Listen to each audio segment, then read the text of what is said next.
Bioética. Módulo 6. Bioética. El contenido de este libro es el siguiente. Punto 1. ¿Qué es la bioética? 1.1. Objetivos de la bioética. 1.2. Divisiones de la bioética. 1.3. Principios filosóficos de la bioética personalista. 1.4. Principios sociales de solidaridad y subsidiariedad.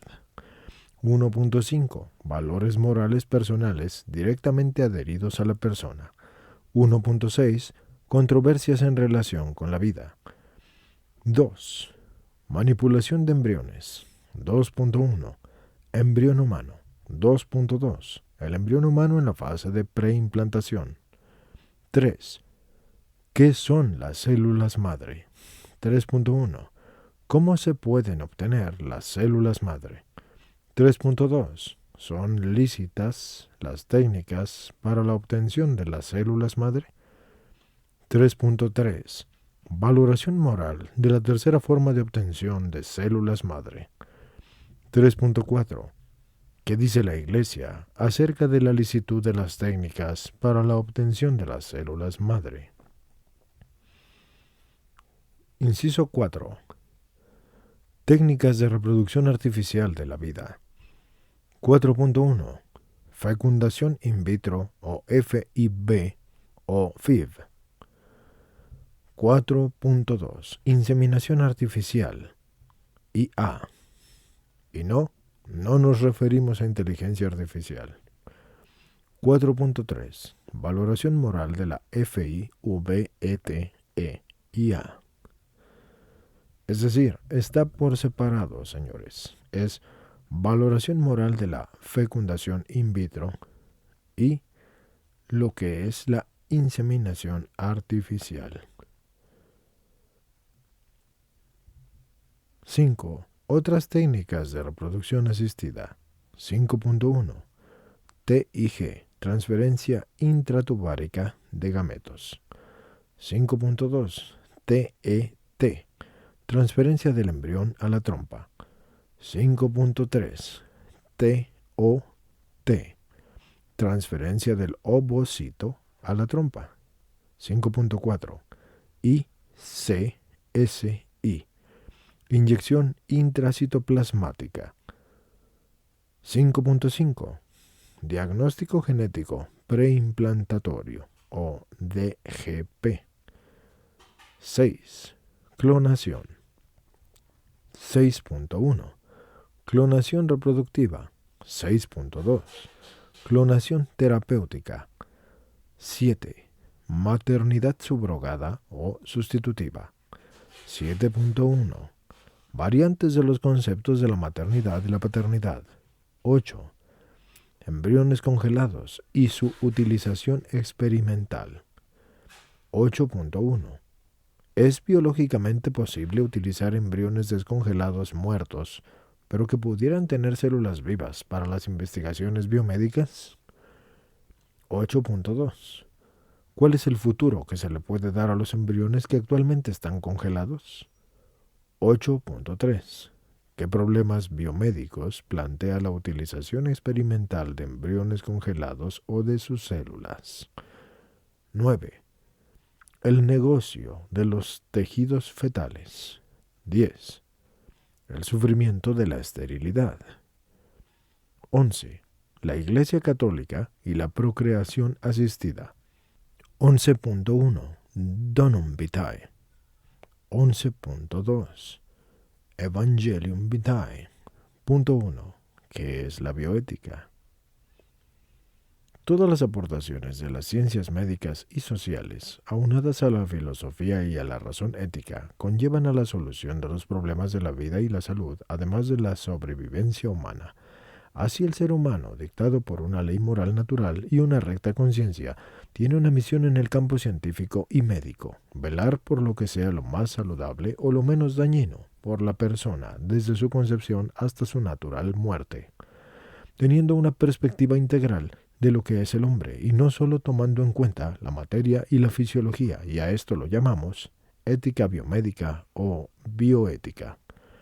Según Daniel Enrique Morales Urbina, En su libro de Bioética, Cuestiones Controversiales, la bioética es un estudio sistemático en el que confluyen las ciencias de la vida, las ciencias jurídicas y sociales, la filosofía, la ética y la teología, para ponerlas en diálogo y dar la valoración con criterios morales personalistas de las acciones humanas que afectan a la vida, la salud y la sobrevivencia con un método de experiencia, de hechos y de razón.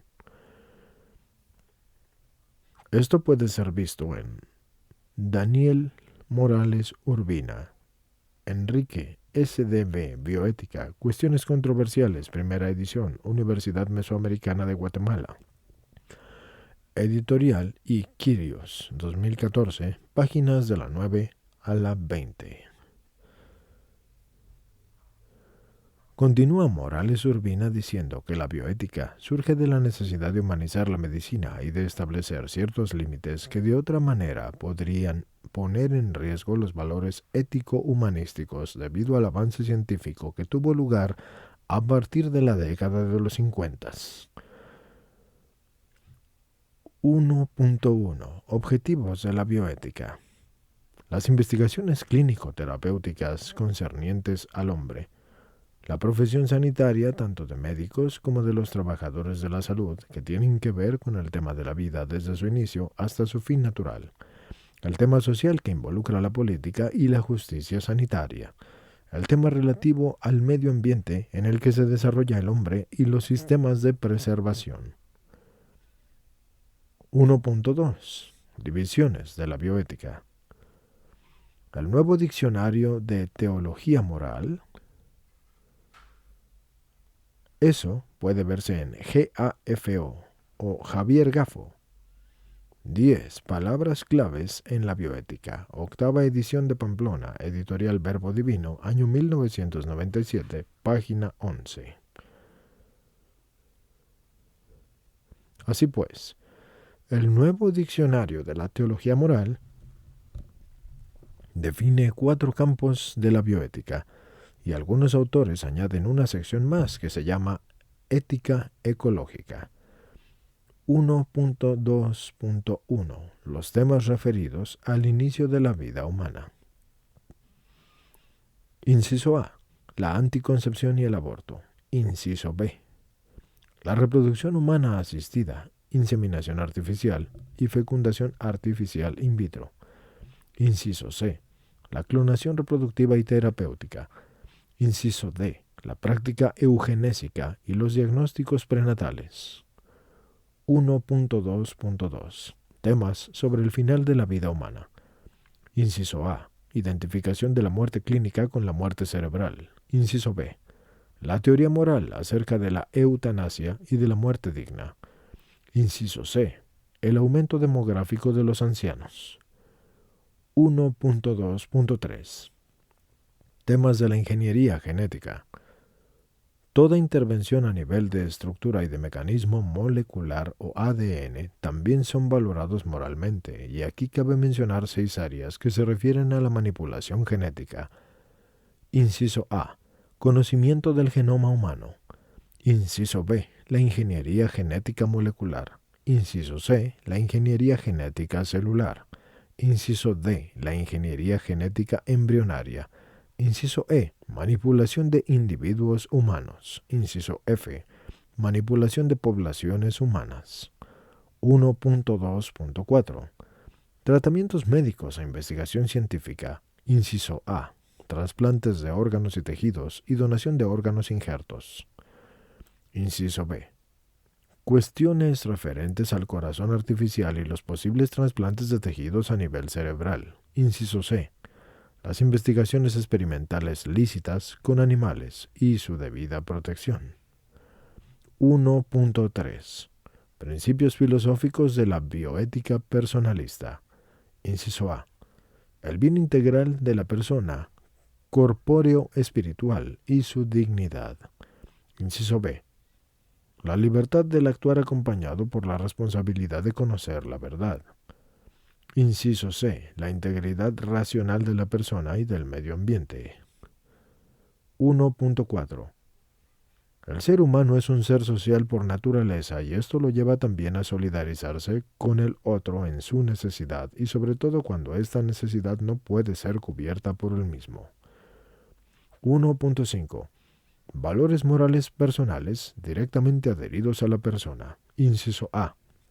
El valor de la vida. Inciso B. La salud física y mental. Inciso C. La seguridad frente a las acciones. Inciso D. La integridad física y psicológica. Inciso E. La justicia. Inciso F. El amor. Estos valores son como el alma de la bioética porque son derechos elementales que por justicia dan a cada quien lo que le pertenece. 1.6. Controversias en la relación con la vida. Inciso A. La reproducción artificial de la vida. Inciso B. Clonación. Inciso C. Los anticonceptivos y los preservativos. Inciso D. El aborto. Inciso E. La eutanasia. En este módulo profundizaremos sobre los dos primeros temas, es decir, la reproducción artificial de la vida y la clonación. Punto 2. Manipulación de embriones. Inciso 2.1. El embrión humano. El resultado de la unión del óvulo con el espermatozoide es un embrión. La implantación o anidación de esto ocurre entre el sexto y el octavo día de la fecundación y en este proceso se dan varias fases: cigoto, blastómero, mórula, blastocisto. Luego de la implantación en el endometrio, el embrión continúa su desarrollo hasta que se constituye un feto a las 9 semanas. Hay preguntas que siempre saltan a la mente cuando se trata de este tema, como ¿qué o quién es el embrión en esa primera etapa preimplantatoria? ¿Es solo una masa de células? ¿Se puede prescindir de él abortándolo? ¿Está ya animado desde la fecundación? ¿Cuándo o en qué momento se le puede considerar como un ser humano? Recapitulando un poco lo que ya hemos visto módulos atrás, el cigoto o el embrión es un ser humano desde su concepción, con un programa activado para llegar a constituirse en un organismo adulto. Esto puede verse en Justo Aznar Lucea, La vida humana naciente, 200 preguntas y respuestas, primera edición de España, Biblioteca de Autores Cristianos 2007, en la página 103.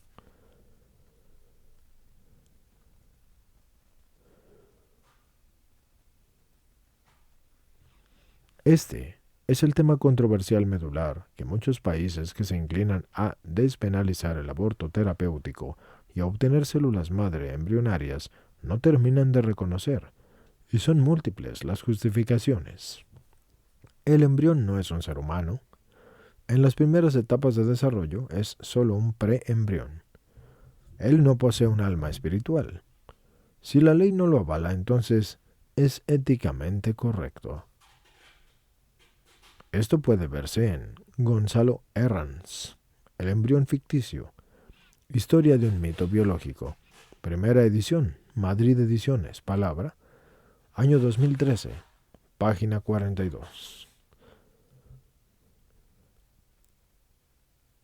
En Inglaterra, por ejemplo, la legislación argumenta que el embrión no es un humano hasta que no aparezca la corteza cerebral.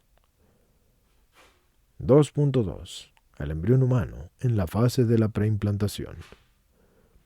Inciso A.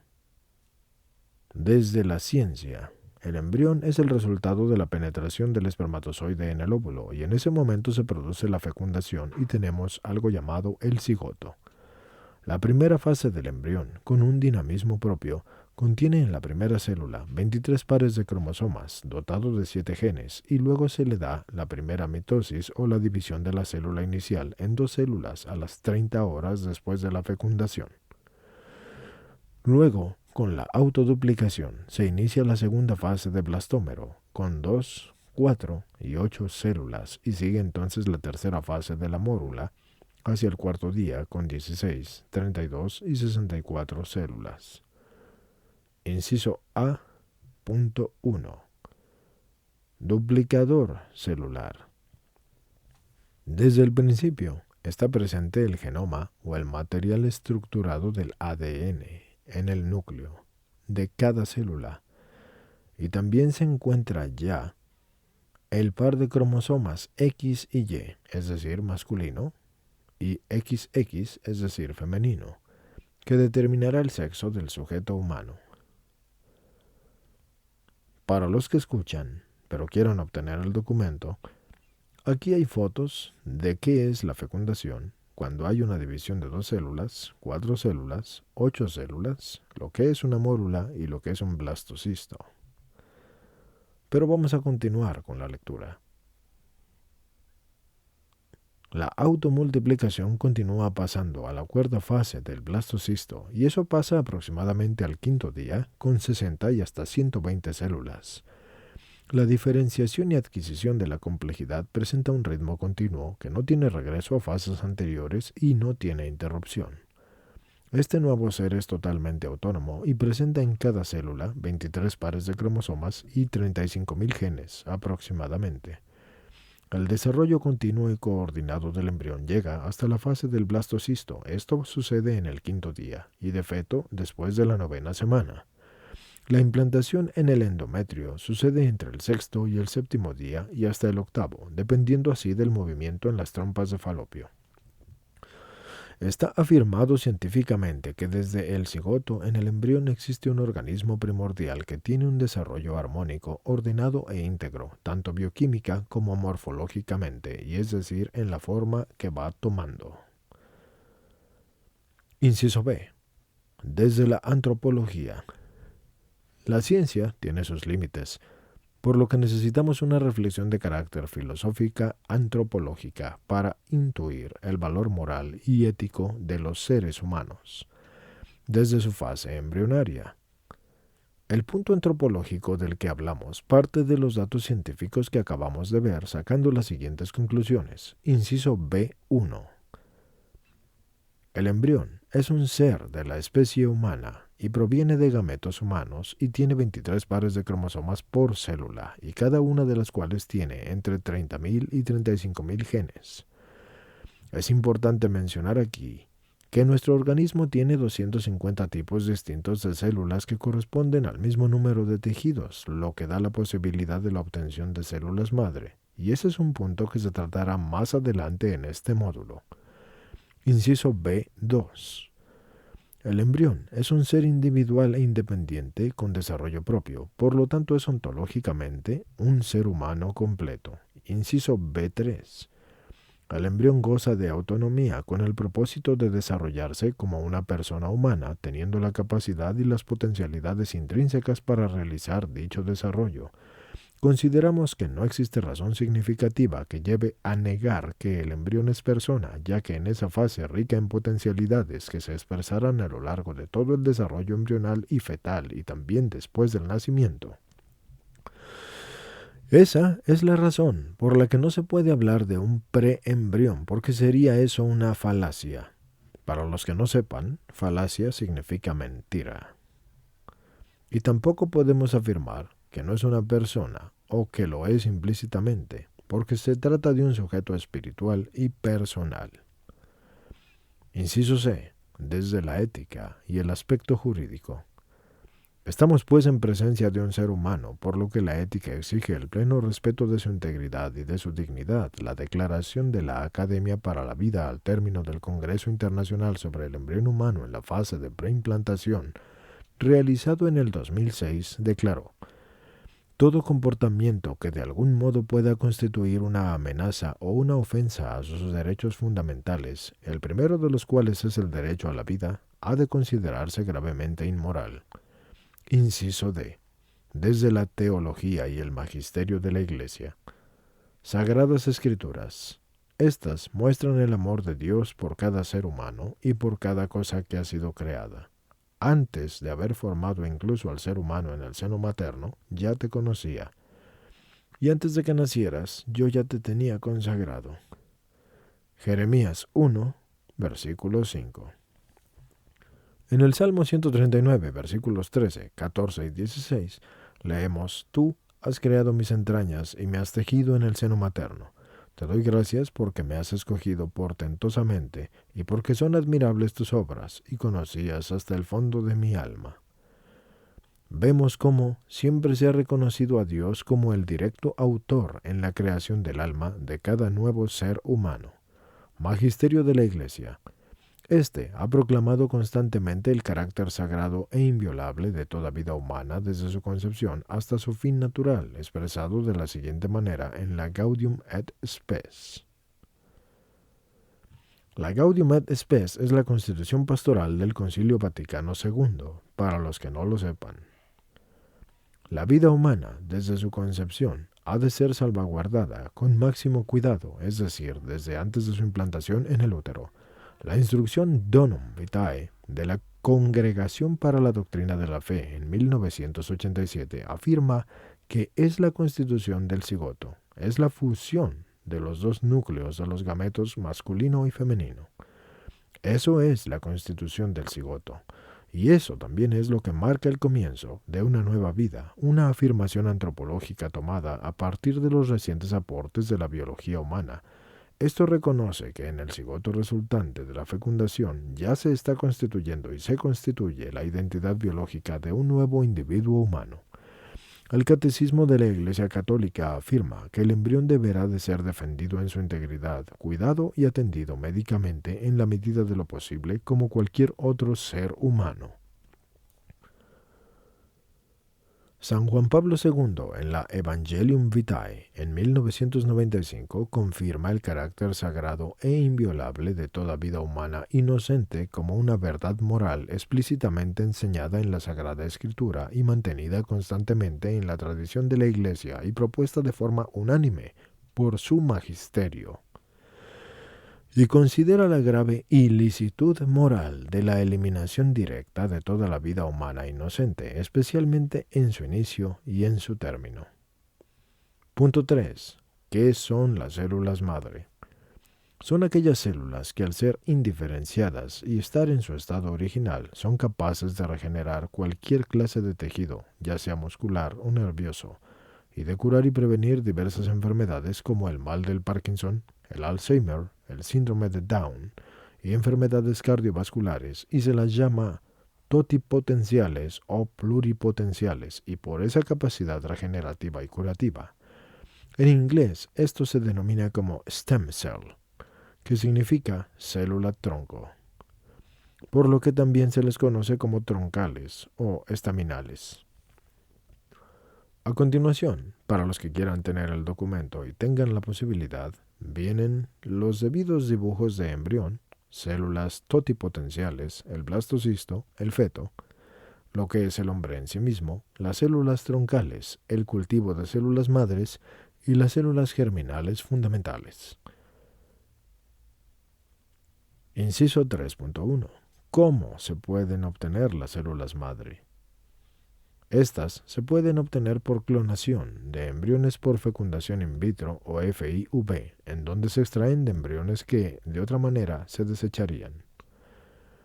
En estos dos procesos se utilizan células embrionales, y la tercera forma de obtenerlas, y que conlleva licitud moral y valoración ética, es a través de células de tejidos y de órganos adultos como la placenta, el cordón umbilical, la médula ósea, los fetos abortados por un aborto espontáneo, es decir, que no se provocó, y la pulpa dental. Inciso A. Por clonación.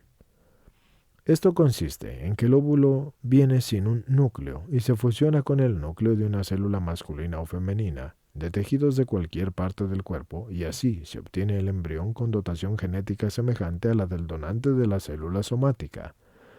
La división celular se obtiene por una estimulación química. También aquí viene un ejemplo en dibujo que nos hace entender lo que significa que una célula se reproduzca, las células totipotenciales, las células madre pluripotenciales, creando otra célula madre, y lo que son las células madre de la sangre, los glóbulos rojos, las plaquetas y los glóbulos blancos, es decir, células especializadas porque ya tienen una finalidad. Desde el año 2004, científicos coreanos comenzaron los intentos de obtener embriones clonados con esa finalidad, y en enero del 2008 el Dr. Andrew French, en California publicó en la revista Stem Cells la obtención de 3 embriones humanos clonados que no continuaron su desarrollo más allá de la etapa de blastocisto. Inciso B. Por extracción de embriones concebidos por fecundación in vitro. La fecundación in vitro es el método en el cual el ovario se sobreestimula artificialmente para obtener de él 5 o 6 óvulos para luego fecundarlos con el mismo número de espermatozoides que se obtienen a través de la masturbación del hombre donante. De estos embriones fecundados se transfieren 2 o 3 para implantarlos en el útero de la madre, o en este caso de una madre sustituta también. La primera fecundación in vitro fue la de la doctora Louisa Brown en 1978, que fue realizada por el doctor R. Edwards, un biólogo estadounidense que recibió el Premio Nobel de Medicina en el año 2010 por este gran hallazgo y logro. Generalmente, las células madre embrionarias para los métodos de clonación y fecundación in vitro se obtienen en las primeras fases del embrión, especialmente en su fase de mórula y en el 4º día, y de blastocisto en el 5º. Luego de que se les realiza la extracción, los embriones son desechados y, en otras palabras, dejan morir al embrión, a un miembro de la especie humana. En estos procedimientos, al intentar obtener células madre, desecharían a los embriones y en el caso de la fecundación in vitro, se congelan a menos de 180 grados centígrados para la venta o la experimentación. Además son difíciles de manipular porque los resultados son pobres a pesar de las muchas pérdidas de embriones y el capital invertido, y esto se eleva muchísimo. Inciso C. Células madre adultas. Esta forma es moralmente aceptada y es a través de células de tejidos y órganos de adultos como la placenta, el cordón umbilical, la médula ósea, la pulpa dental, los fetos de sus abortos espontáneos que no son provocados. Y su propósito es meramente terapéutico. Actualmente se están utilizando en algunas dolencias de músculos, de piel o en reparación de tejidos del corazón con células de sangre menstrual y en tratamientos de la leucemia o con células de la médula ósea de un adulto trasplantadas al paciente, entre otras prácticas que son moralmente lícitas. En abril del año 2008, en la Universidad de Miami, se hizo el primer intento exitoso de reparar tejidos dañados del corazón con células madre que habían sido extraídas de células óseas de la propia persona. La reprogramación de células somáticas adultas para convertirlas en células madre es compleja y tiene más dificultades que la obtención de células madre embrionarias. En 2012, John Gordon, británico, y Shinya Yamanaka, que es japonés, recibieron el Premio Nobel de Medicina por haber trabajado en la reprogramación de células adultas que ya estaban diferenciadas, convirtiéndolas en las células madre, y esta es la técnica llamada reprogramación nuclear, que consiste en transformar células adultas especializadas en células madre sin especializar, es decir, pluripotentes, y que poseen la capacidad de diferenciarse en varios tipos de células. Gordon mostró que todas las células del cuerpo tienen los mismos genes. Morales Urbina, página 21. Ese mismo año se dio a conocer los avances en la utilización de células madre que no estaban reprogramadas para sanar corazones dañados por infartos. Inciso 3.2. ¿Son lícitas las técnicas para la obtención de células madre? Antes de contestar esta pregunta es necesario profundizar en la valoración moral de la obtención de células madre, ya sea por la clonación o por embriones obtenidos por fecundación in vitro. Aquí se presentan dificultades tanto científicas como éticas. Inciso A. Dificultades científicas. Hay manipulación artificial, no es lo mismo la manipulación de órganos y tejidos que la de un embrión humano. La obtención del embrión humano pasa por muchas pruebas, fracasos y abortos, y por ahora no se logra su maduración y crecimiento más allá de su etapa de blastocisto, correspondiente aproximadamente al 5º día. En la clonación de la oveja Dolly, obtenida por Jan Wilmot en 1996, tuvieron que ser fecundadas 277 óvulos, con los consiguientes fracasos, de tal manera que se dieron muchos abortos de los embriones de esta especie animal. Lo mismo sucede en el caso de la obtención de embriones humanos que son clonados, aunque no sea con una finalidad reproductiva, sino terapéutica o para investigación científica. En el caso de la fecundación in vitro, se logran algunos embriones no utilizados que o se desechan y abortan o son poco manejables al igual que las células madre. La mujer sufre físicamente por la complejidad de los procedimientos, como el de la sobreestimulación, y por los abortos espontáneos de los embriones que logran implantarse pero que no llegan hasta el nacimiento. Inciso B. Implicaciones éticas. El embrión, antes de su implantación, es un ser humano autónomo, con sus potencias en desarrollo animado y por tanto está sujeto, y es un sujeto en sí mismo, y es espiritual y es personal, aunque no tenga el ejercicio y las funciones de una persona adulta. Al igual que un bebé recién nacido o que un niño de 4 a 5 años, merece todo el respeto a su vida y a su dignidad. Aun cuando haya un interés positivo y una finalidad terapéutica, como lo es querer curar enfermedades con células madre embrionarias, la razón terapéutica no puede estar por encima de la vida y de la dignidad correspondiente a la condición humana del embrión.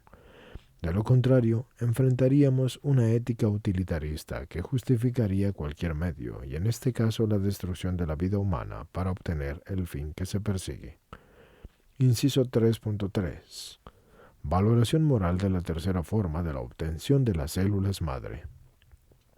Cuando las células madre proceden de tejidos y de órganos de adultos que ya son nombrados anteriormente como placenta, médula ósea, entre otros, desde el punto de vista científico puede haber dificultades que son superables porque no es siempre necesaria la reprogramación. Se tiene la ventaja de que las células adultas reprogramadas sustituyen el recurso a las células embrionarias y eliminan el riesgo de rechazo, aunque todavía queda mucho camino que recorrer antes de garantizar su total inocuidad. Por lo que desde el punto de vista ético, esta obtención de células madre adultas es lícita y una buena alternativa para los fines terapéuticos y de mejora de calidad de vida, porque respeta la dignidad de las personas y contribuye a la salud. Inciso 3.4. ¿Qué dice la Iglesia acerca de la licitud de las técnicas para la obtención de células madre? La Iglesia acepta el uso terapéutico de las células madre con tal de que no sean embrionarias, sino somáticas, es decir, obtenidas de tejidos u órganos de adultos, y rechaza como inmoral, en cambio, la obtención de células madre logradas de embriones clonados, como también la obtención de esas células provenientes de los embriones concebidos mediante la fecundación in vitro.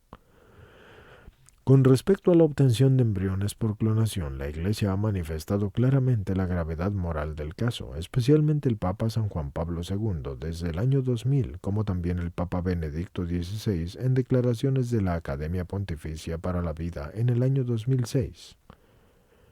La Santa Sede también se pronunció en contra de la obtención de células madre embrionarias en un comunicado de prensa cuando la empresa norteamericana Advanced Cell Technology anunció en 2001 que había obtenido esa clase de células con una finalidad terapéutica.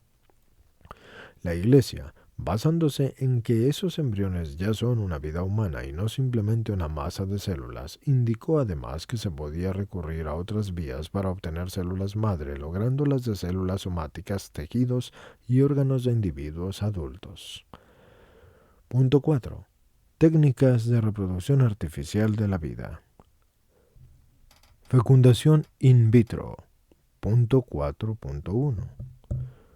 Steptoe y Edwards, doctores ingleses, lograron en 1978 el nacimiento de una niña, Louise Brown, por medio de fecundación in vitro o FIV-ET, obteniendo un embrión que luego fue transferido a la matriz de la madre de Luisa, quien no podía tener descendencia a causa de infertilidad debido a la obstrucción de las trompas.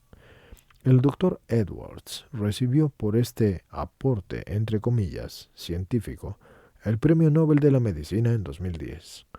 En 1996, 18 años después de haber nacido Louise, ya habían nacido en el mundo más de 300.000 niños concebidos de una manera similar. La fecundación in vitro desde hace algunos años se realiza en el centro de América y para ser exactos en países como Guatemala y Nicaragua.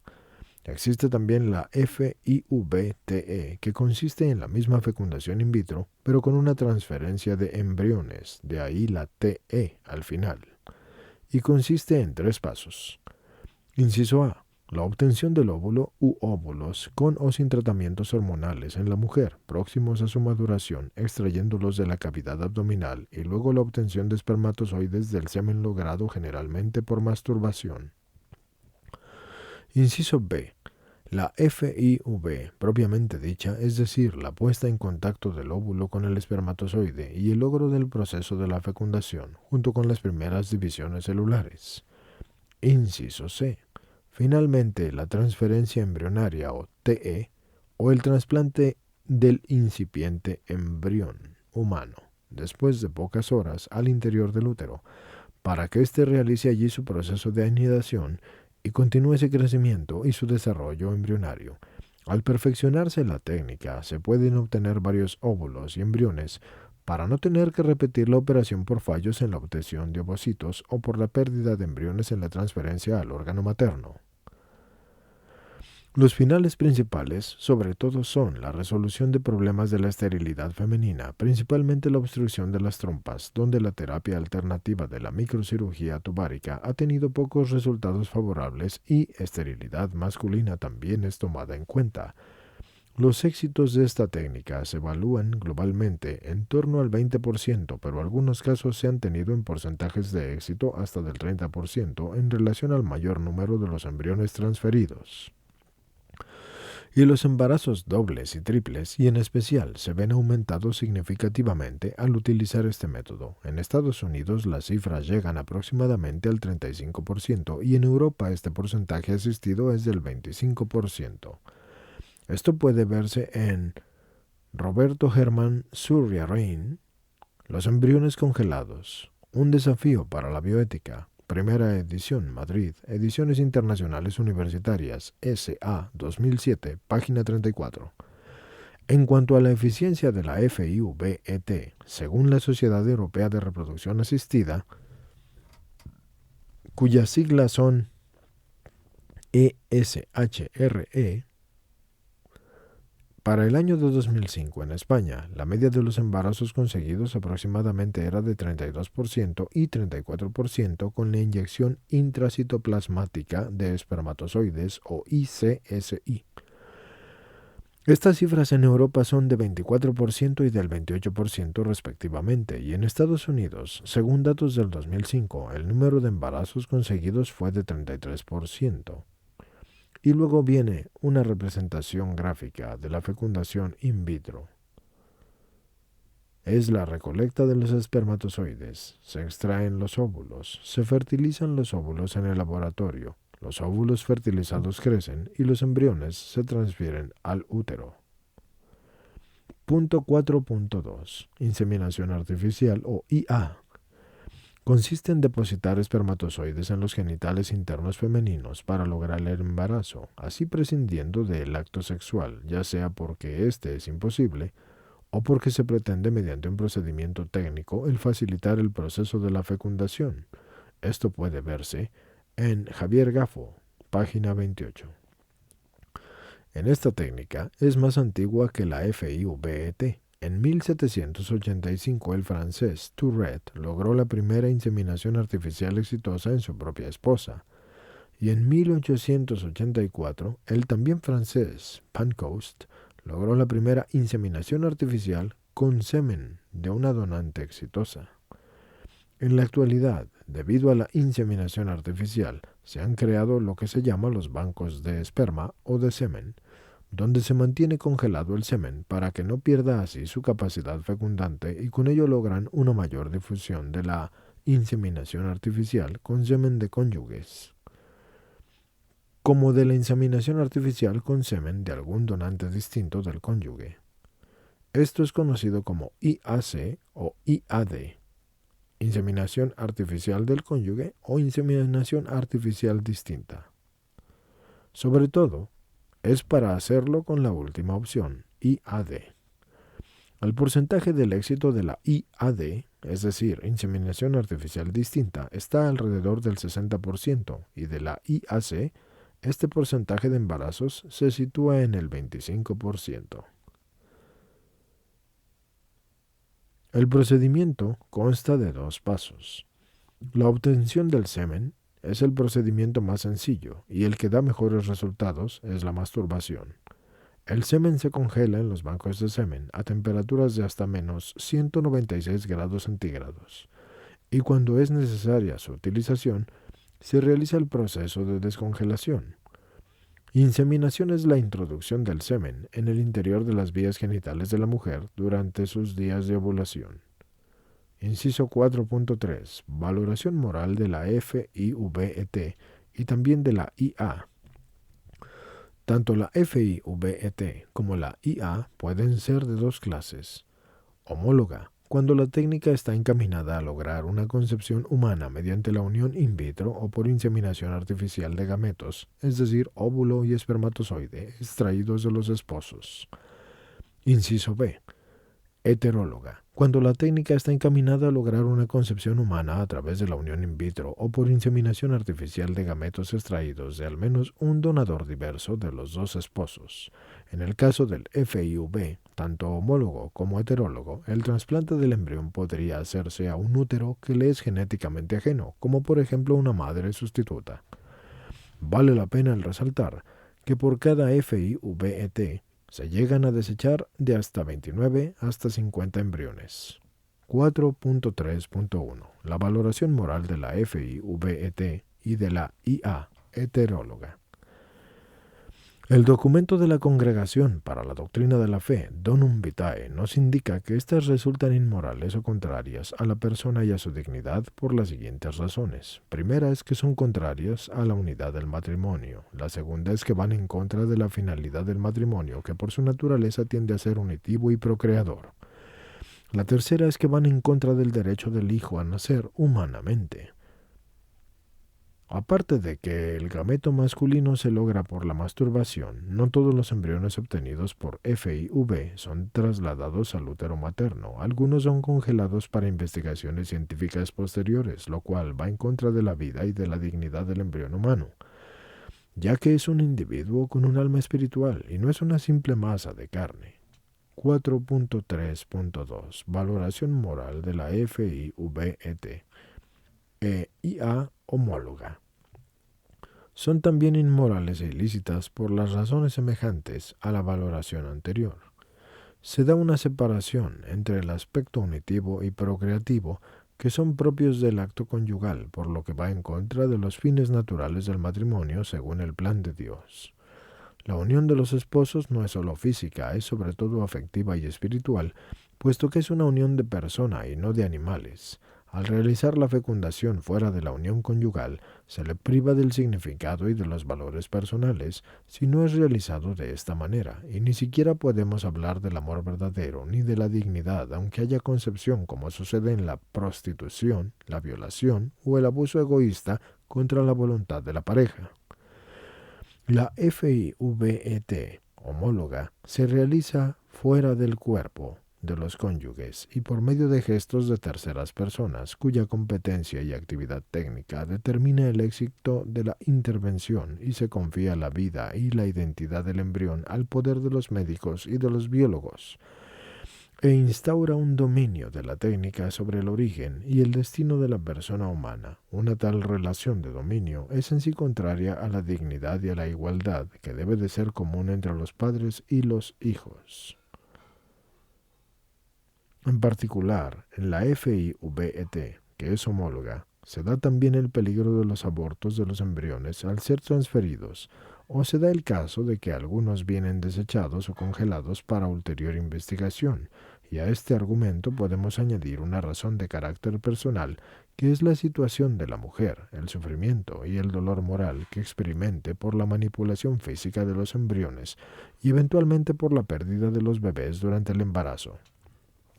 Tomemos el siguiente ejemplo para ilustrar lo que hablamos. Una joven estudiante universitaria se sometió a una FIVET en la que el médico logró fecundar 3 óvulos, desechando 2 de un total de 5, e hizo la transferencia de 3 embriones logrados al útero, obteniendo así su anidación. Al 6.º mes de embarazo, perdió 1, y al octavo más perdió otro, logrando que naciera solo el tercero. Y aun cuando se trató de abortos espontáneos, la madre joven conservaba un sentimiento de culpabilidad por todo lo sucedido. Hay parejas que se encuentran en la imposibilidad de tener descendencia por esterilidad. Una solución estaría en el recurso a la técnica llamada transferencia intratubárica de gametos o TIG, la cual facilita la procreación sin sustituir el acto conyugal. Más adelante se va a explicar en términos generales en qué consiste esta técnica.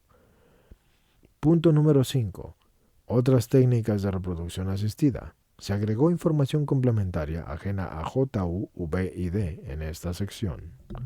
Recordemos que JUVID o JUVID significa Juntos por la Vida. Se denomina reproducción asistida a un amplio grupo de técnicas encaminadas a facilitar la unión de los gametos masculino y femenino con la finalidad de producir un hijo para parejas que tengan dificultades para ello. Las técnicas usadas proceden de ese ámbito experimental que muestra el insuficiente aprecio de la especificidad de la procreación humana. Los procedimientos son abortivos cuando causan la muerte al óvulo fecundado y son potencialmente abortivos cuando existe el riesgo en el procedimiento de que éste resulte en un aborto o en muerte del bebé y no se debe hacer ninguno de estos mecanismos. 5.1. TIG, transferencia intraovárica de gametos. Los espermatozoides se inyectan en la trompa de Falopio para que se realice la fecundación directamente de manera natural y así puede tener lugar el proceso de la fertilización. 5.2. TET, transferencia del embrión a la trompa.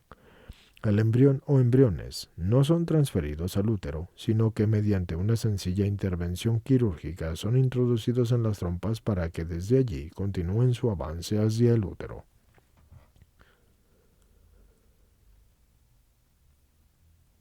(5.3) TOT, transferencia del ovocito a la trompa. Se transfiere el ovocito a una zona accesible a los espermatozoides, de tal manera que en el acto sexual el espermatozoide sí pueda fecundarlo, y en el caso de la TET se transfiere al embrión concebido por fecundación in vitro, mientras que en el caso de la TOT la fecundación acontece en la misma trompa porque solo se transfiere al ovocito. Sin embargo, el transferir al óvulo puede dañarlo en el proceso, ya que es una célula muy vulnerable. Además, la manipulación externa invasiva no es adecuada. Solamente con la posibilidad de riesgo de dañar al óvulo, no hay que hacerlo, además de que el tema de haber manipulado el proceso puede resultar en otros riesgos que pueden afectar al bebé. 5.4. ICSI, inyección intracitoplasmática. Consiste en inyectar directamente en el interior del ovocito un único espermatozoide y se utiliza en varones con un bajo recuento de espermatozoides, así como cuando fracasan otras técnicas. También se ha conseguido que mujeres que han pasado la menopausia, incluso con más de 60 años, queden embarazadas con una donación de ovocitos. Y de estas 4 técnicas, solamente la TOT puede considerarse moralmente legítima, porque los principios que presenta no sustituyen el acto conyugal, sino que facilitan la fecundación de una forma natural. En las otras técnicas, se obtienen los espermatozoides por medio de la masturbación, por lo cual sustituye el acto conyugal para lograr la fecundación. 5.5. Diagnóstico genético preimplantatorio o DGP. Esta práctica se realiza en las técnicas de reproducción asistida y su finalidad es determinar el diagnóstico genético de los embriones obtenidos por fecundación in vitro, con el fin de realizar la selección de los mismos. Tal selección se da con el fin de evitar la implantación de embriones con defectos, o bien simplemente realizar una selección eugenésica. Con este tipo de prácticas se reduce al ser humano a un simple material de laboratorio, en donde el que no posee la calidad entre comillas necesaria no merece vivir. Este tipo de mentalidad reduccionista y destructiva del otro tiende a sistematizarse y se traduce en una sociedad altamente discriminatoria que ya no sabe visualizar el valor de la dignidad humana, además de saber que desechar un óvulo fecundado es realizar en sí mismo un aborto. Punto 6. Clonación. Una situación que origina grave preocupación social es la clonación. J. L. Hall y R. J. Stillman de la Universidad George Washington anunciaron en 1993 que habían conseguido clonar embriones humanos y se trataba de la división de embriones humanos de pocas células, cuando cada una de ellas es totipotente o indiferenciada, y capaz por tanto de originar un ser humano completo. En 1996, un equipo escocés de Edimburgo logró un segundo tipo de clonación y varios ejemplares de oveja fueron idénticos. El tercer tipo de clonación es el del Dr. Ian Wilnut, que dio origen a la famosa oveja Dolly, y en este caso los genes eran procedentes de las glándulas mamarias y esta técnica podría aplicarse igualmente a humanos.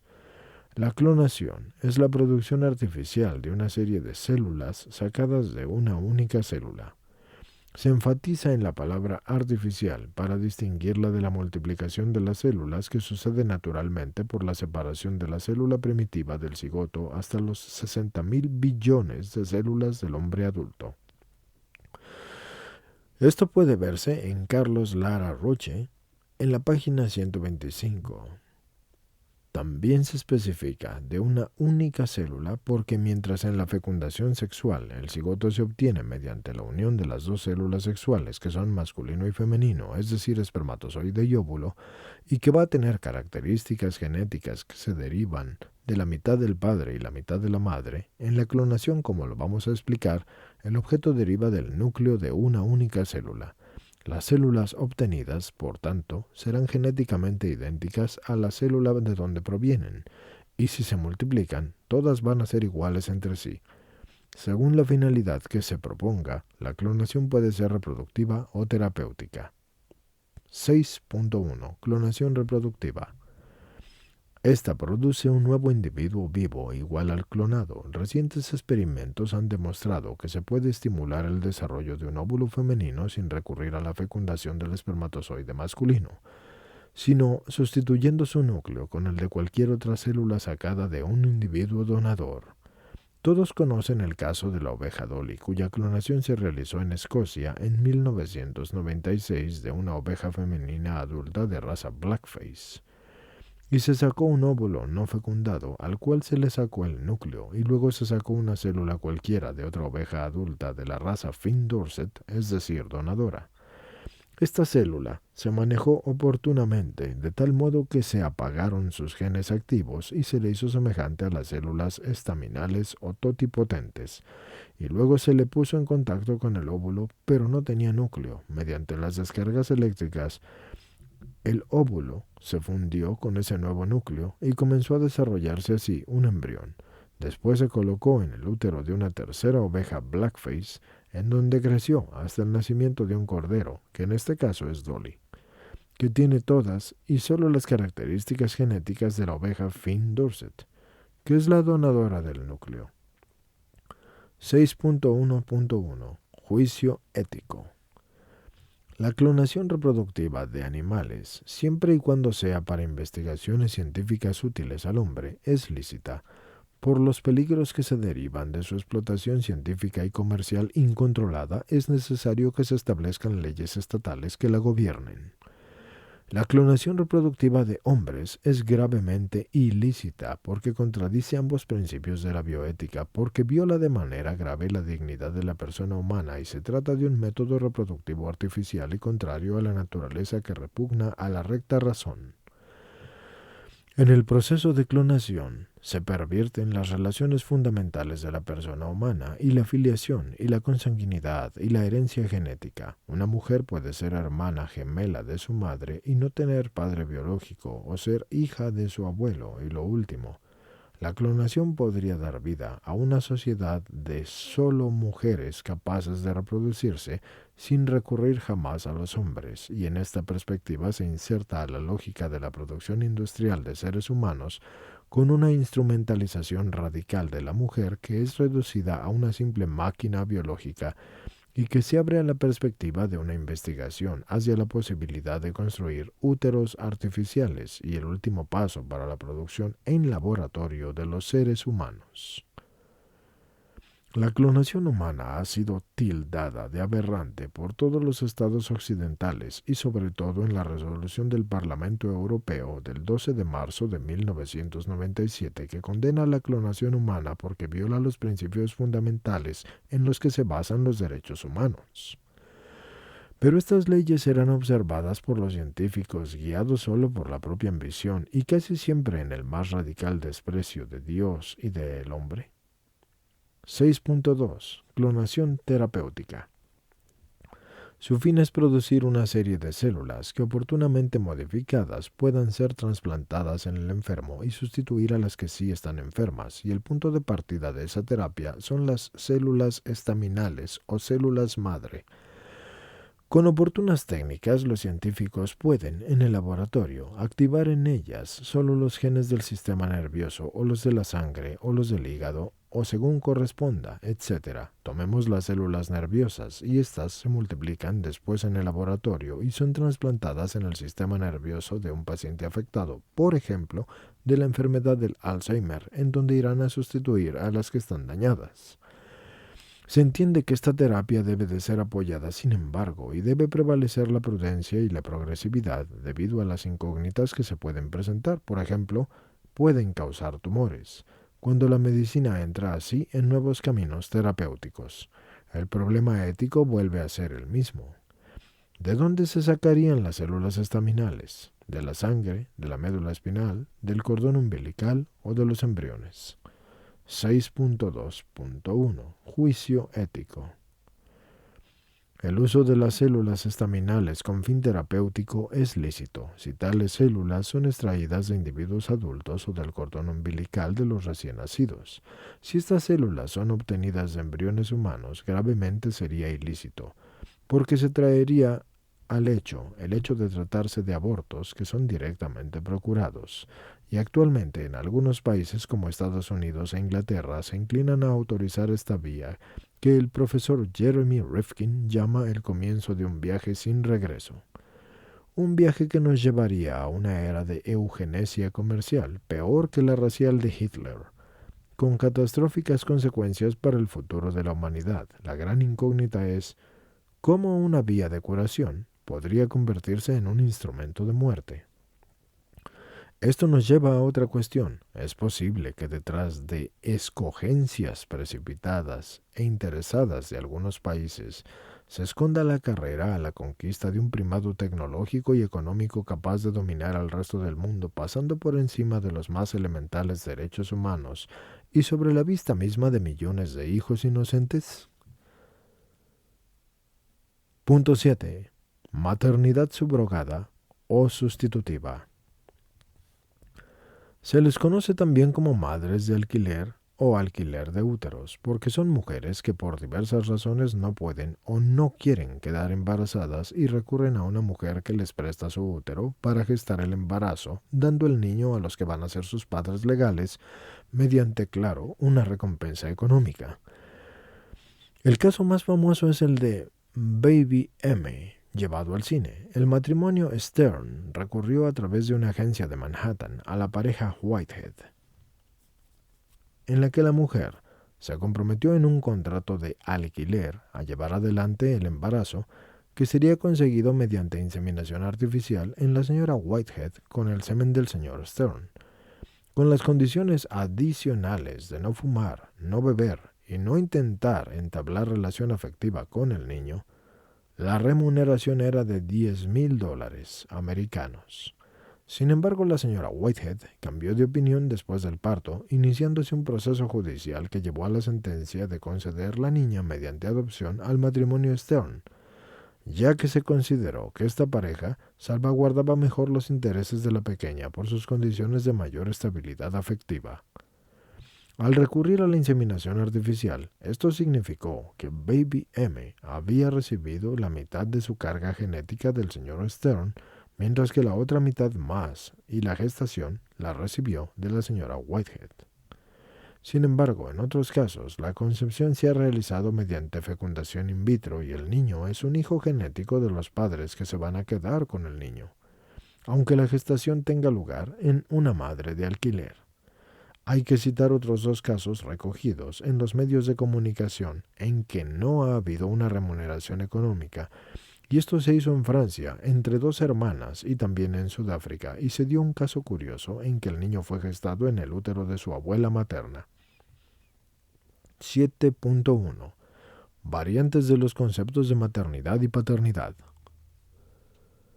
Si antes se hablaba de maternidad biológica como contrapuesta a la legal, hoy se presenta la irregularidad de distinguir dentro de la maternidad biológica la genética y la de la gestación que puedan disociarse. Las posibilidades de donación de gametos y de embriones de congelación y de recurso a madres de alquiler conlleva una importante diversificación de los conceptos de paternidad y filiación que pueden despertar, y con justa razón, situaciones muy polémicas. Un ejemplo muy claro es el caso de un matrimonio chileno de apellido Ríos. Dichos esposos se habían sometido a un proceso de fecundación in vitro en Australia del que quedaban 2 embriones congelados. El matrimonio millonario falleció en un accidente de aviación y el asunto lo trató el mismo Parlamento australiano, que determinó la destrucción de los embriones huérfanos. Punto 8. Embriones congelados y su utilización experimental. Los embriones congelados son seres humanos vivos mantenidos en estado de hibernación de la FIV o fecundación in vitro. Se acumulan embriones congelados sin una perspectiva clara de destino o como material de investigación.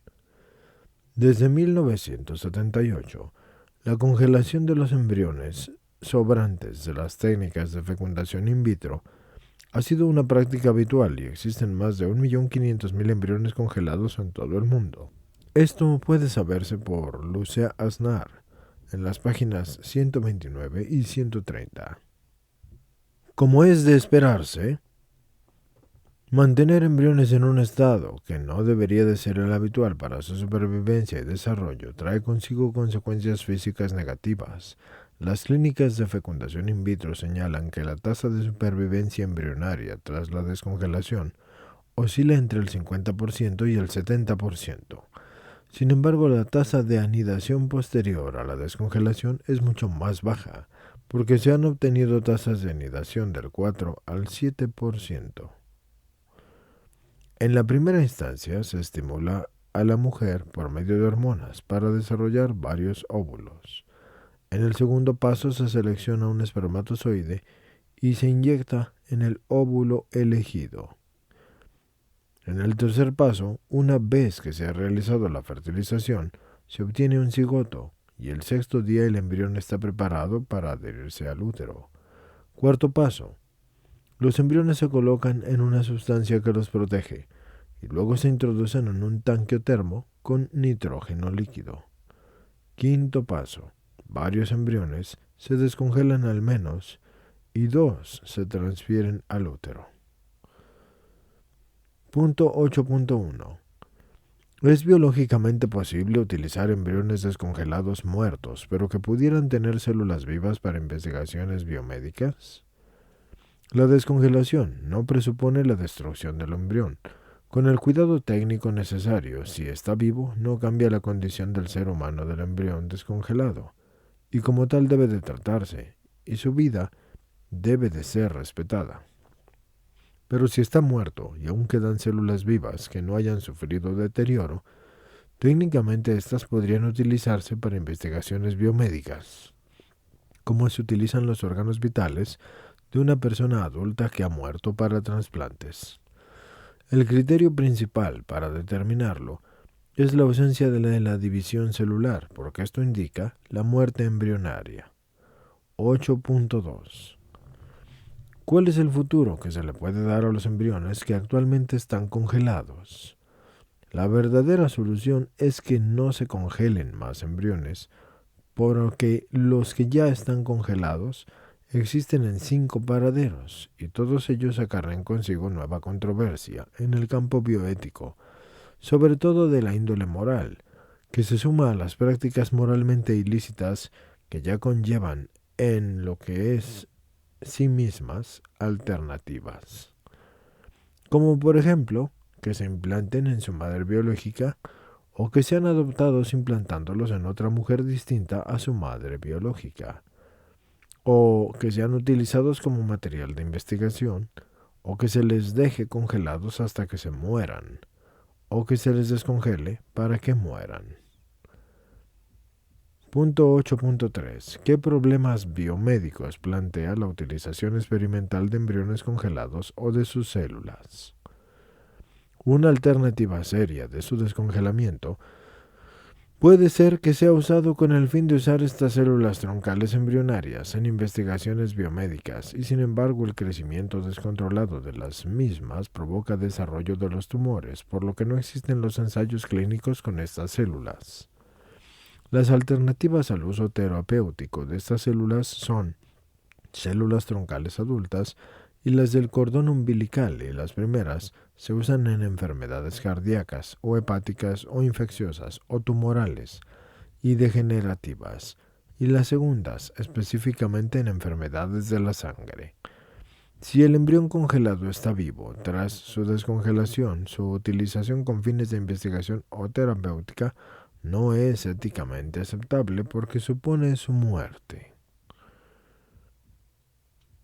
Esto puede saberse de acuerdo a Roberto Germán Surriarin en la cita de su página número 50. Si el embrión está muerto tras su descongelación, nos encontramos ante un cadáver potencialmente donante de sus partes integrantes, que serían sus células troncales embrionarias. Pero la gran duda es determinar con certeza la muerte del embrión. Para que esto sea ético en su utilización, hace falta que no exista ninguna complicidad entre la congelación de los embriones y su uso para la investigación, y se puede afirmar que las dos primeras soluciones dan al embrión la posibilidad de vivir, pero permanece el grave inconveniente del método de la obtención de los embriones por la fecundación in vitro.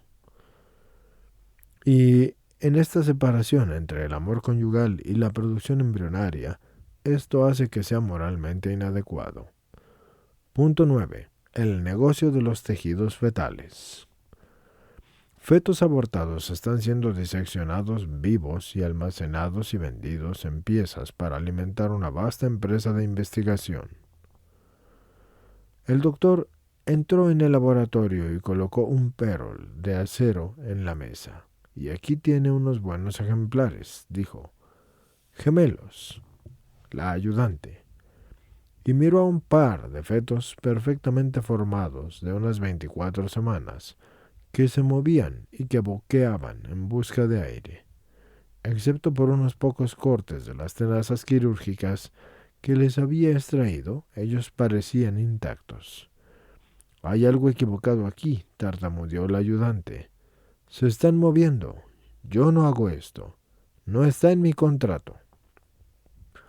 Ella vio al doctor tomar una botella de agua esterilizada y llenar el perol hasta que el agua cubrió las bocas y las narices de los bebés.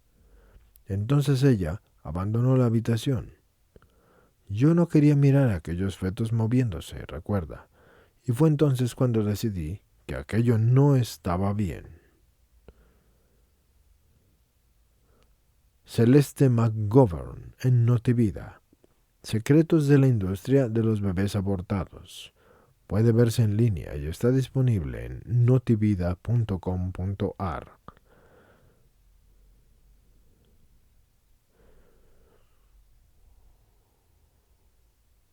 Es el inicio de la publicación de la periodista Celeste McGovern de Alberta, Canadá, quien ha investigado acerca de ese terrible negocio. A continuación, se exponen los puntos más importantes de su publicación, Alberta Report, acerca de los secretos que encierra la industria de los bebés abortados. Puede parecer una historia de ciencia ficción, pero sin embargo los clones humanos y las matrices artificiales y los cruces de las especies humanas con animales ahora son serias posibilidades. ¿Por qué? Bueno, por las evidencias que grupos pro vida como Life Dynamics Incorporated, establecido en Denton, Texas, han recabado, porque aseguran tener personas infiltradas en empresas como Anatomic Gift Foundation, que se encuentra en Maryland, o National Abortion Federation, para poner al descubierto los secretos más oscuros de estas fundaciones, que se esconden tras el laudable trabajo de la donación de órganos de personas que así lo desean tras su muerte. Y esto lo hacen para investigaciones científicas. Pero es que ahí están las dudas éticas en cuanto a que si hay muertes de seres humanos en el beneficio de otros, o si hay mujeres siendo explotadas para sostener esos bancos de tejidos humanos. ¿Quiénes se benefician de esa explotación? ¿Y qué implicaciones sociales y morales y éticas tienen estas prácticas? El tejido fetal se ha utilizado en investigación por lo menos desde los años 30, y así lo sostiene Susan Rini, autora del libro Más allá del aborto, una crónica de la experimentación fetal. The American Journal of Obstetrics and Gynecology en marzo de 1968 informó sobre el premio que se le adjudicó a Jeffrey Chamberlain por haber tomado fetos abortados vivos y adherirlos a una placenta artificial y prefundirlos para ver si podía hacerlos vivir, y luego los tiró, y nadie objetó nada. La oportunidad dorada para estos investigadores llegó en los años 70, con la legalización del aborto en Estados Unidos. Los experimentos se realizan en nombre del progreso científico y son más que macabros. Desde palpitantes corazones de fetos atravesados con adrenalina y con cafeína, hasta trasplantes de tejidos oculares e injertos de piel. La diabetes, que es una enfermedad también, y la enfermedad de Huntington, y la ceguera, y el daño de la médula espinal, y la enfermedad del Parkinson, y la leucemia, son algunas enfermedades y condiciones que en los años 80 se veían beneficiadas por su investigación usando tejido fetal. En 1988, el presidente George Bush prohibió la financiación federal de trasplantes desde fetos humanos a seres humanos. Desgraciadamente, la investigación continuó sin impedimentos. De todos modos, esta prohibición fue anulada después por Bill Clinton. Con el advenimiento del siglo XXI, los moralistas tuvieron cierto reparo en distinguir entre embriones humanos y los sobrantes, y también de la fertilización in vitro y embriones humanos creados específicamente para la investigación, lo cual parece una burla a la dignidad humana. Desgraciadamente no hay ninguna regulación clara sobre todo este asunto, y en algunos países, solo pautas en otros, como Estados Unidos, existe una ley federal, pero estas son muy fáciles de burlar. Algunos centros abortistas reciben honorarios de servicios de fundaciones como la Anatomic Gift Foundation por sus donaciones, entre comillas. Una ex empleada de este tipo de fundaciones refiere: nosotros teníamos un contrato con una clínica abortiva que nos permitía entrar para conseguir tejido fetal para la investigación. Nosotros debíamos coger una lista creada cada día para indicarnos qué investigadores de tejidos o industrias farmacéuticas y universidades estaban interesados. Tenían que ser los más perfectos ejemplares que pudiéramos dar a los investigadores por el mejor precio al que los pudiésemos vender. Life Dynamics posee copias de docenas de notas de pedidos de partes fetales efectuadas por investigadores de Norteamérica, donde constan nombres de investigadores y universidades y compañías farmacéuticas y números de teléfono para el día y la noche, y el tipo de tejido requerido y edad de gestación de los fetos preferida y otros detalles. Por ejemplo, quien está estudiando la caracterización bioquímica del colágeno del ser humano tipo X podría estipular en su pedido una pierna intacta entera e incluir la cadera entera, es decir, el feto debería tener entre 22 y 24 semanas de gestación. Es claro entonces que los abortistas se benefician, y los vendedores también al por mayor, que trafican con partes de bebés abortados. Pero, ¿quién más se está beneficiando? Por supuesto, los laboratorios farmacéuticos, porque la generación actual de lo más sano que ha existido. Pero también la más narcisista y temerosa de envejecer, porque se convierte esto en un excelente grupo de objetivo en busca de la eterna juventud.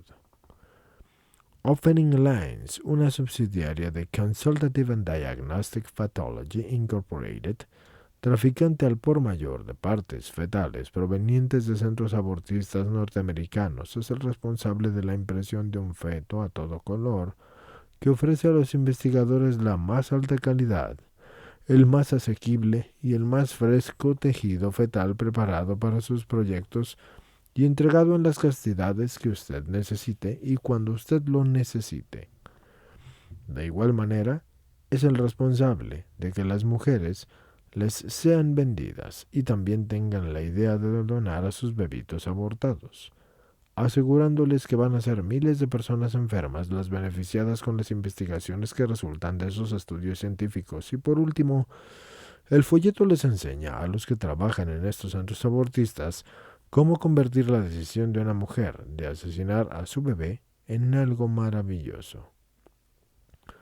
Opening Lines fue descubierto por Mark Crutcher de Life Dynamics Incorporated como uno de los 2 traficantes de partes fetales más grandes que existe junto con Anatomic Gift Foundation o AGF en Estados Unidos, quien coordina esta red nacional de tráfico de tejido fetal y es un apoyo importante para el mismo. Es ni más ni menos que Planned Parenthood.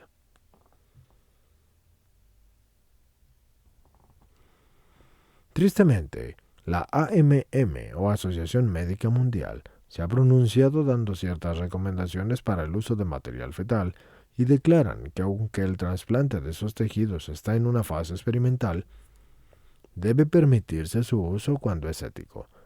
Así que, ¿cuándo es ético? Según la AMM. Por ejemplo, cuando no se recibe una remuneración económica superior a la que es necesaria para cubrir los gastos razonables, cuando el receptor no es denominado por el donante y otras más de las que claramente y sin lugar a dudas, la AMM sí que apoya el aborto. Entramos entonces en una incoherencia manifiesta y es el hecho de que los estudios y los estudiosos de las ciencias médicas se supone que estos deberían de ser defensores de la vida, pero sin embargo, esos mismos permiten el asesinato de un bebé cuando esto es ético, entre comillas. Ahora bien, si creemos que este horror solo cubre el panorama científico mundial, estamos equivocados. La industria cosmética también ha sido infectada con este flagelo que es fruto del poder desmedido del dominio económico y humano. Los laboratorios cosméticos NeoCuties de San Francisco públicamente han sido denunciados por David Bindich, director ejecutivo de Children of God for Life, Niños de Dios por la Vida, al descubrirse en sus productos proteínas de las células de piel de feto abortado. El ingrediente fue desarrollado en la Universidad de Lausana, en Suiza, a partir de proteínas en el tejido de piel de un bebé de sexo masculino de 14 semanas de edad efectiva y abortado en el hospital de la universidad. Así, dando a la universidad mencionada, la razón médica para abortar al bebé fue porque no podría sobrevivir mucho tiempo. Y por supuesto, hablamos de un país donde el aborto no solo es legal, sino que se le considera una prestación reconocida dentro de su sistema básico de salud. En el 2007, la British Broadcasting Corporation, o BBC, realizó un reporte televisivo donde denunciaba al Institute Regenerative Medicine, o IRM, ubicado en Barbados, por utilizar células madre de bebés abortados y desmembrados para curar, según aseguraban, ciertas enfermedades como el Parkinson, el Alzheimer, diabetes, cáncer, artritis, entre otras. Al lograr el cierre de esta clínica, se descubrió una conspiración internacional de alto nivel que involucraba varios gobiernos y programas eugenésicos y asesinatos en masa de seres humanos en desarrollo y hasta la mafia rusa. Por supuesto que este es solo un ejemplo de una red de clínicas, entre comillas, alrededor del mundo que existen o que existieron y que no están reguladas por ningún gobierno local y que se rehúsan a pertenecer al Foro Internacional de las Células Madres. The International Stem Cell Forum, única junta que regula experimentos con células madre. Como es fácil imaginar, estas clínicas, tanto de tratamientos curativos como de rejuvenecimiento, no están al alcance de cualquier persona, ya que los servicios que prestan podrían ascender a varios miles de dólares, a pesar de que su personal no siempre está bien calificado para desarrollar el trabajo que hacen y algunos de ellos ni siquiera tienen los conocimientos más elementales sobre la fisiología de las células madre. Los tratamientos que prestan no siempre han sido probados y las condiciones en las que lo hacen no son reguladas. El doctor Vadim Lashyerv, ucraniano provida, empezó a sospechar que algo fuera de lo normal estaba ocurriendo en su país porque a la mayoría de las mujeres embarazadas en Ucrania se les informaba que era muy alta la probabilidad de que sus hijos nacieran con defectos, por lo que era mejor abortarlos, y de hecho, a su propia esposa se lo sugirieron. Al empezar a investigar qué pasaba, se enteró que a estas mujeres les pagaban hace 8 años aproximadamente entre $200 y $300 por continuar con su embarazo, y luego provocar un parto forzoso para obtener los órganos de esos bebés lo más frescos posibles. Otro descubrimiento le reveló que existían dos clases de estos centros, los que realizaban partos artificiales en las últimas etapas del embarazo y los que diseccionaban a los bebés nacidos vivos para vender las partes de su cuerpo. Desgraciadamente, el doctor Lazaryev fue amenazado de muerte y sufrió un atentado contra su vida, y empezó a ser presionado para olvidarse de lo que conocía y desistiera de su investigación. Como se rehusó a hacerlo, tuvo que salir huyendo de Ucrania, dejando atrás a su familia, sabiendo que regresar significaría una muerte segura. A pesar de estas amenazas de las que ha sido objeto, Irlanda le ha negado el asilo político porque otorgárselo explicaría que Irlanda está muy interesada en no poner ningún límite o problema de ética a su industria farmacéutica. También significaría que Irlanda condena esas prácticas, pero en realidad no hace eso, porque está muy interesada en no ponerle límites a ninguna de esas prácticas. En las ciudades como Kiev y Kharkov, en Ucrania, a mujeres de escasos recursos les roban a sus bebés para asesinarlos y desmembrarlos de la manera más salvaje posible y sin anestesia. Lo mismo pasaba en el hospital de Queen Elizabeth en Barbados, donde se encontraba el Institute for Regenerative Medicine. Entonces, ¿qué pasa en realidad con este asunto del tráfico de fetos para ser utilizados en medicina e investigación científica, productos de belleza y hasta en la industria alimenticia? Sí, es cierto. Está pasando en países como Ucrania, Rusia, Rumanía, Estados Unidos, Barbados, entre otros. Hay tráfico de embriones de fetos enteros o diseccionados que pertenecen a seres humanos en vías de desarrollo y que han sido abortados espontáneamente, o el aborto ha sido provocado expresamente por tal propósito. ¿Estamos en el mismo camino de estos países? Sí. Y aunque la mancha es un poco más lenta, la cultura de la muerte se va colando poco a poco como el agua por debajo de la puerta, y de nosotros depende detener este horror o hacer un caso omiso de estos asesinatos y seguir con nuestras vidas como si nada estuviese pasando. Punto 10. El sufrimiento de la esterilidad.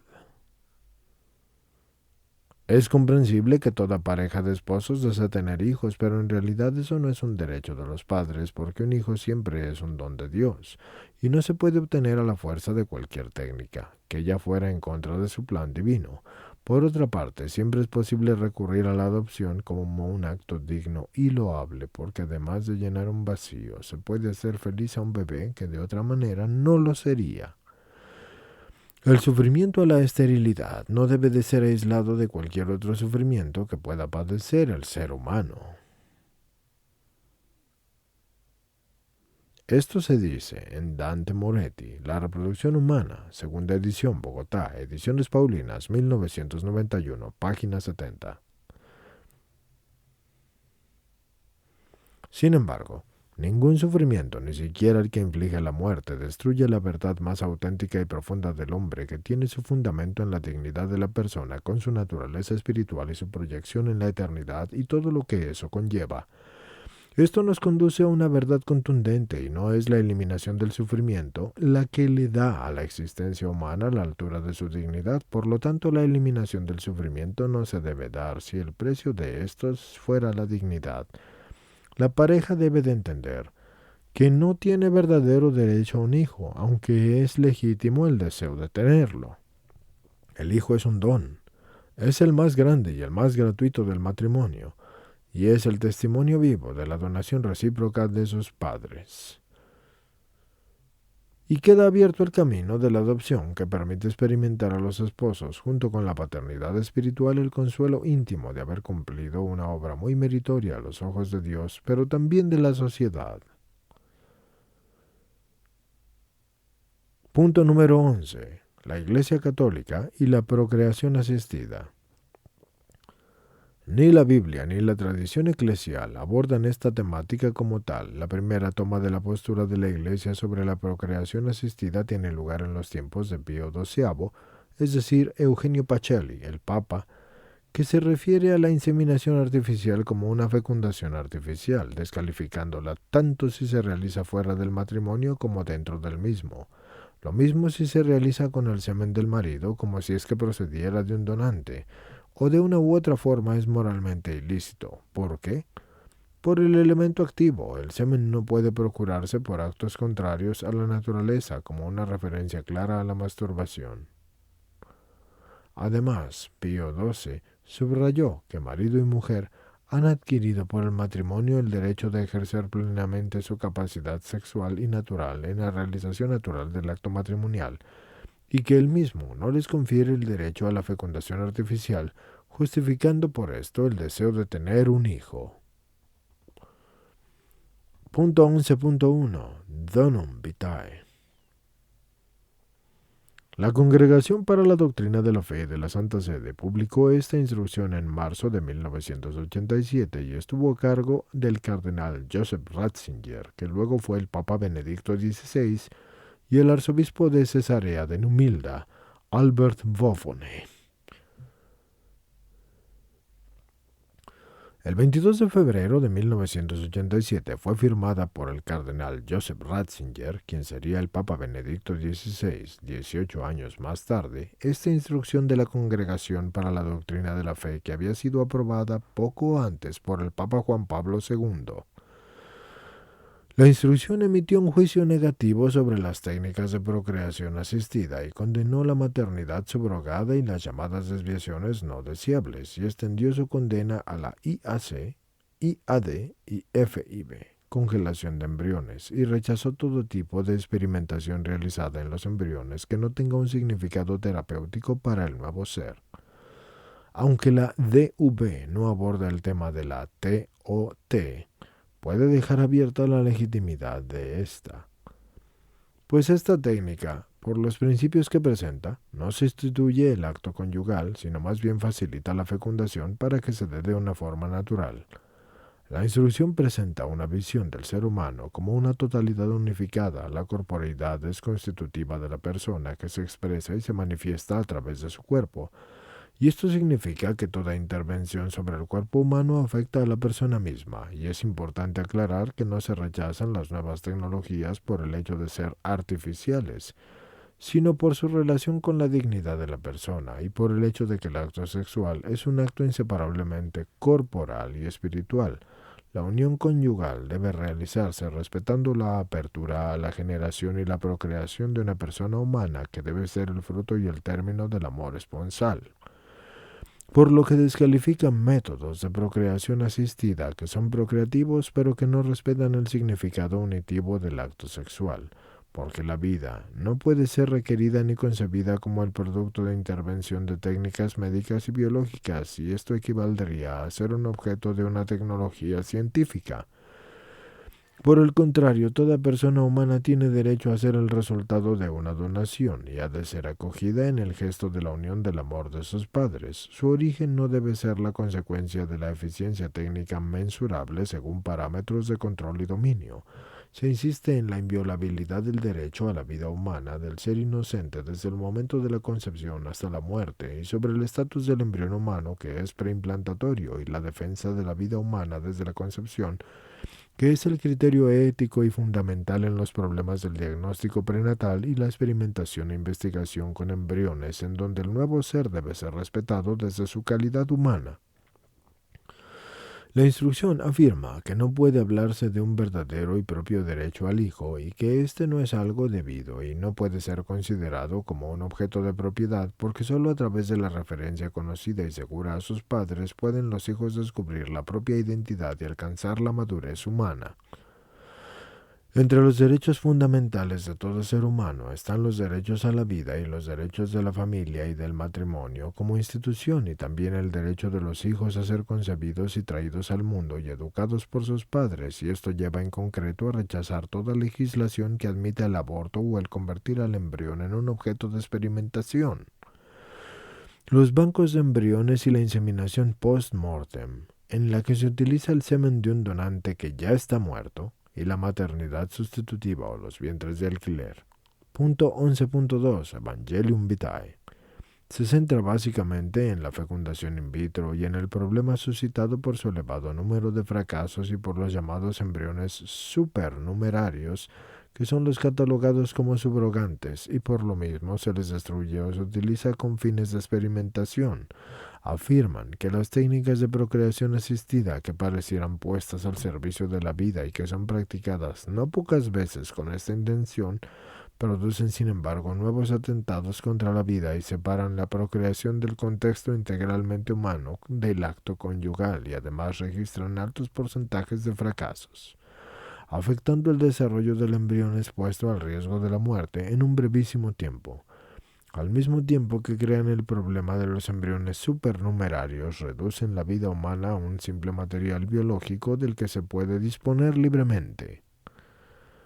Al igual que la Donum Vitae rechaza el diagnóstico prenatal que está encaminado al aborto en el caso de que el resultado sea positivo y se condene duramente la utilización de los embriones o los fetos con fines de investigación científica que es admitida por algunas legislaciones.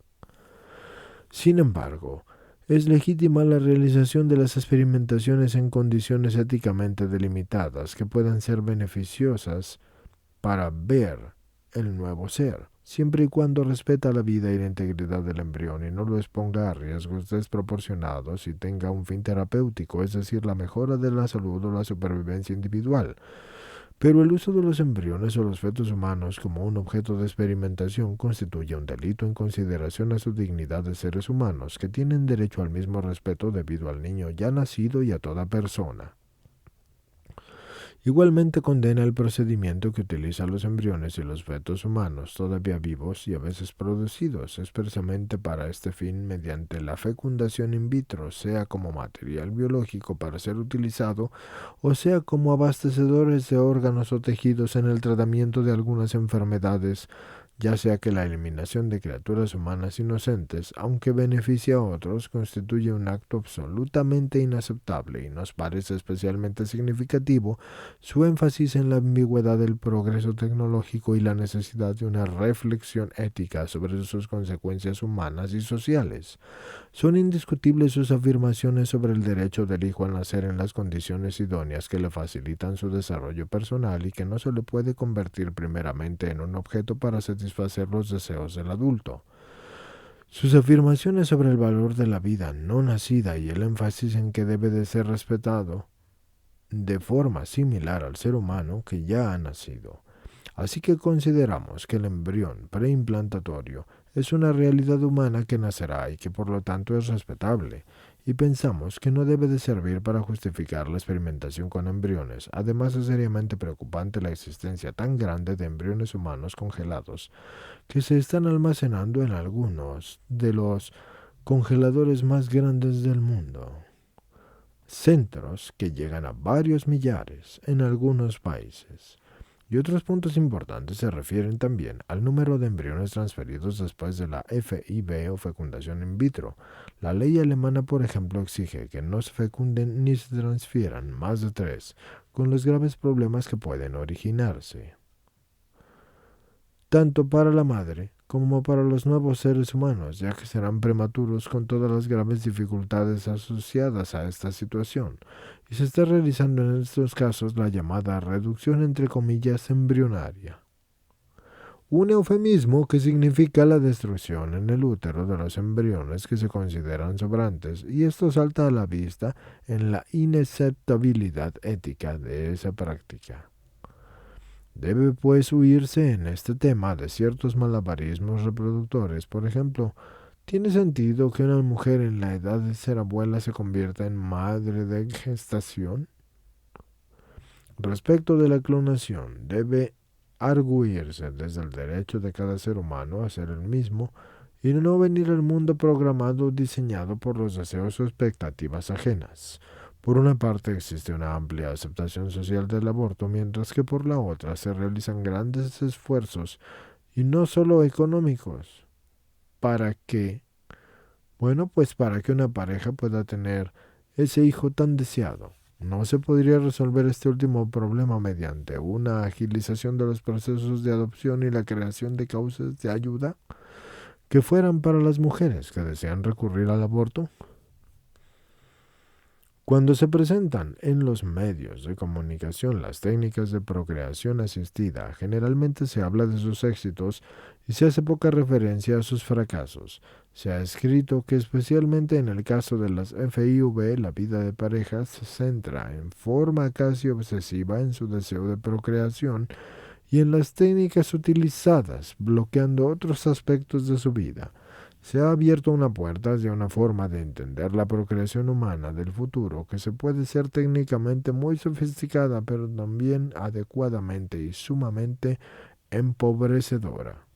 Señores, aquí se termina este libro y comienza la enorme bibliografía que se tiene.